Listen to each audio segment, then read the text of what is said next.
আসসালামু আলাইকুম everyone, welcome back to my another new blog. সবাই কেমন আছেন? আমরা আলহামদুলিল্লাহ ভালো আছি।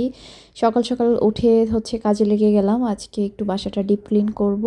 আরিশের টেবিলটা পাশের রুমে সেট করব। কোথায় রাখা যায়? প্রথমে এই পাশে রেখেছিলাম, এই পাশে খুব একটা ভালো লাগছিল না দেখতে। আবার বারান্দায় যাওয়ার স্পেসটাও ছোট হয়ে গেছে, পরে ওখান থেকে এই কর্নারে সেট করলাম। এই রুমটা বেডরুম থেকে একটু ছোট, তো এখানে মানে এই দুইটা জায়গাতেই মানে রাখা যাবে আর কি। তো আমাদের কাছে মনে হলো যে এখানেই পারফেক্ট ঠিক আছে। উপরে এই পাশে লাইটও আছে। আর আরিশ তো খুব হ্যাপিলি আমাদের কাজগুলো দেখতেছিল। সে তার পড়ার টেবিল নিয়ে খুব বেশি এক্সাইটেড ছিল, কিন্তু একদিনও এই পড়ার টেবিলে বসে সে পড়ে নাই। অনেকেই কমেন্ট করে জিজ্ঞেস করতেছেন যে আরিশ স্কুলে যায় কি না। আরিশ মনির ক্লাস স্টার্ট হওয়ার পর মাশাল্লাহ একদিনও স্কুল আমি অফ দিই নাই। এভরিডে ওকে স্কুলে নিয়ে যাই। কিন্তু আজকে বৃহস্পতিবার, গতকালকে রাত থেকে ওর হঠাৎ করে জ্বর চলে আসে, সাথে অনেক ঠান্ডা।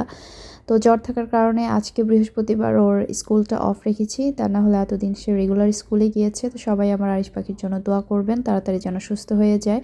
হঠাৎ করে কিসের থেকে আবার জ্বর চলে আসলো, সেই সাথে ঠান্ডারও প্রবলেম চলতেছে। তো আজকে তোশকটা খালাকে দিয়ে ছাদে রোদ্রে দিয়েছিলাম। তো দুপুরবেলা তোশকটা আরিশের বাবা নিয়ে আসছে। এখন আমি বেড কভার বিছিয়ে নিলাম। আজকে বাসা মোটামুটি ডিপ ক্লিন করেছি, সব রুমগুলোই গুছিয়েছি। এখন এই ফ্লাওয়ারগুলোকে পানিতে ভিজায় রাখবো। এত সুন্দর সুন্দর ফুলগুলো দেখা যাবে এভাবে রেখে দিলে 2 দিন পর মরে যাবে।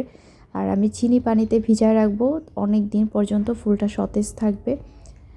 এই তো আমি 2টা গ্লাসের মধ্যে চিনি পানি দিয়ে ফুলগুলা রেখে দিলাম। এই ফুলটা এত সুন্দর পানিতে ভিজানোর পর মনে হচ্ছিল যে এটা আরও বেশি এটার প্রাণ ফিরে পেয়েছে, একদম সতেজ হয়ে গিয়েছে। সাথে গোলাপটাও রেখে দিলাম। অ্যান্ড দেন পরদিন থেকে আবারও ব্লগ স্টার্ট করছি। সকালবেলা এখন আমার রেগুলার ডিউটি আরিশকে স্কুলে নিয়ে যাওয়া, তারপর ওকে ওখানে টাইম দেওয়া, ওর সামনে দাঁড়ায় থাকা, দেন স্কুল ছুটি হলে আবার স্কুল থেকে বাসায় নিয়ে আসা। এই আমার এখন নতুন ডিউটি। তো ওই যে স্কুলে নিয়ে আসার পর ক্লাসরুমে এভাবে আমাকে দাঁড়ায় থাকতে হয়। আমি চলে গেলে সে কান্নাকাটি করে। পুরো 1 সপ্তাহ টানা ক্লাস করার পরেও আরিশ মনির কান্নাই শেষ হয় না। এভরিডে সে কান্না করে, একদিনও এমন যায় না যে সে স্কুলে কান্না করে নাই। এই যে দিয়ে আমি ওকে ক্লাসরুমে বসানোর পর থেকে যখন আমি চলে যাই, তখন সে কান্না স্টার্ট করে। তারপর ওর মিসরা ওকে খুব আদর করে, ওকে খুব কেয়ার করে।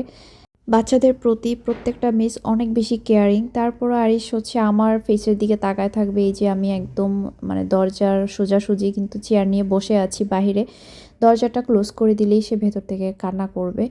তো 2 দিন ভালো মতোই কান্না করছে। এখন যেটা করে, বসায় দিয়ে আসলে কান্না করবে, দেন আমি বাইরে এসে পাশেই গার্ডিয়ানদের বসার জায়গা আছে, এখানে বসে থাকি। তো পরে ক্লাস শুরু হয়ে গেলে সে আবার ঠিক হয়ে যায়। তারপর ওদেরকে হ্যান্ড ওয়াশ করতে লাইনে ধরে বের করে ওয়াশরুমে নেয়, হ্যান্ড ওয়াশ শেষ করে এসে টিফিন করায়। ক্লাসে অনেক রকমের অ্যাক্টিভিটি থাকে ওদের। তো দেখা যায় যে এখন আমি একটু বসতে পারি। সে কয়দিন একদম দাঁড়ায় থাকতাম। গতকালকেও সে খুব কান্নাকাটি করেছে স্কুলে। আস্তে আস্তে দেখা যায় যে কান্নাটা কমে, কিন্তু আমার বাচ্চার দিন যত যাচ্ছে তার কান্নার পরিমাণ বাড়তেছে। তো লাস্টের দিকে আমি আর পাত্তা না দিয়ে কাঁদতে থাকে, আমি এসে বসে থাকি। তো মিসরা বুঝিয়ে শুনে কোলেও নিয়ে ওকে হাঁটে। তো এই আর কি অবস্থা। যাই হোক, তারপর বাসায় চলে আসছি আর কি। স্কুল থেকে এসে ওকে গোসল করাই দিলাম। তারপর আজকে আসার সময় আমি পুঁইশাক নিয়ে আসছি। তো আরিশের স্কুলের থেকে বাসায় আসার পথে আমাদের রোডেই সব কিছুই পাওয়া যায়, ফিশ থেকে শুরু করে শাক সবজি এভরিথিং সব কিছুই সকালবেলার এই টাইমটাতে বাজারটা ভালো মতোই এখানে বসে রাস্তার মধ্যেই। আরেকটা রোডে বসতো, ওই রোডে এখন ঢালাইয়ের কাজ চলতেছে, যার কারণে এই পাশটাতে বসে।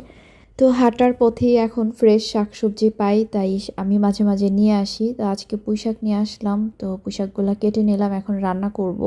স্কুল থেকে এসে রান্না করাটা একটা প্যারা লাগে আমার কাছে। রান্নার রুটিনটা আবার আমাকে রাতে ফেলতে হবে, এখন আমার দিনেই রান্না করা হয়ে যাচ্ছে। তো পুঁইশাকটা দিয়ে আমি চিংড়ি মাছ দিয়ে রান্না করব, সাথে একটু আলু দিয়েছি। আর এখানে কি জানি নাম ছিল এটার, বেলে মাছ। বেলে মাছটাকে ভেজে তারপর পেঁয়াজ দিয়ে ভুনা করব। আর চিংড়ি মাছের বড়া বানাবো, যেটা প্রথমেই দেখিয়েছিলাম। সব কিছু দিয়ে মাখিয়ে রেখেছি। এটা গুঁড়া গুঁড়া একটা চিংড়ি থাকে না, একদম ছোট্ট ছোট্ট সাইজের, ওই চিংড়িটা আর কি। ওইটা আমি ব্ল্যান্ড করি নাই, ডাল বাটার সাথে আস্তই দিয়েছি। তো এটা ছিল আবার আরেক দিনের ভিডিও। সকালবেলা ওকে স্কুল থেকে নিয়ে আসলাম। আর আরিশমণি প্রতিদিন সকালের ঘুম থেকে ওঠার পর একটা কমন ডায়লগ এখন থাকে ওর, যে আজকে স্কুলে যাব না, কিছুতেই স্কুলে যাব না, স্কুল নাকি ওর কাছে ডেঞ্জার লাগে। আমাকে বলতেছিল স্কুল অনেক ভয়ঙ্কর, অথচ ভয়ঙ্কর লাগার মতো কিছুই না। তো এখানে আজকে ওদের হোমওয়ার্ক ছিল, এখানে 3টা কালার সে স্কুলেই করেছে, আরেকটা কালার করা হয় নাই, সেটার জন্য কালার প্যান আর পেপারস দিয়ে দিয়েছে। বেলুনটা সে বাসায় এসে কালার করে আমাকে দেখাচ্ছিল।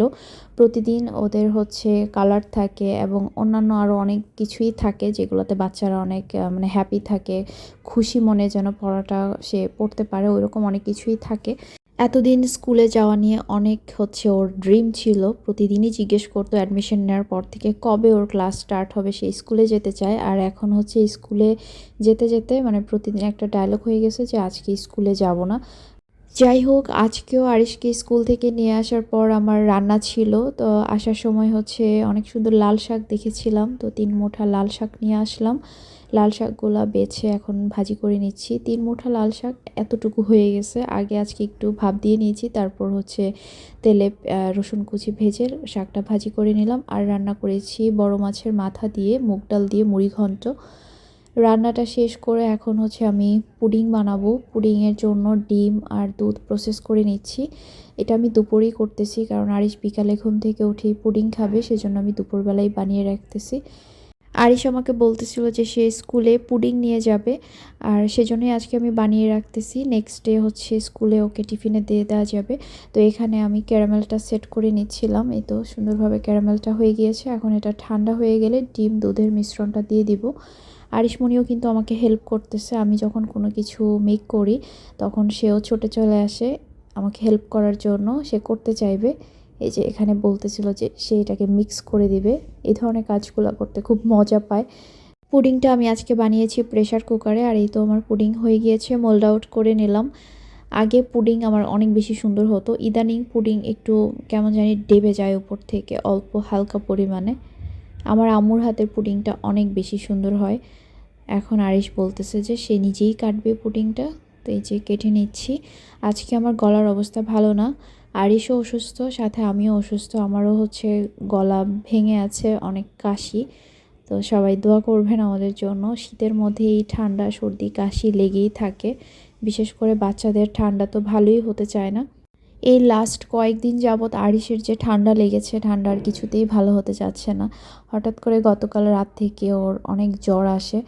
তো এই যে ও এখন হচ্ছে চকলেট খাবে, ওর বাবা চকলেট নিয়ে আসছে।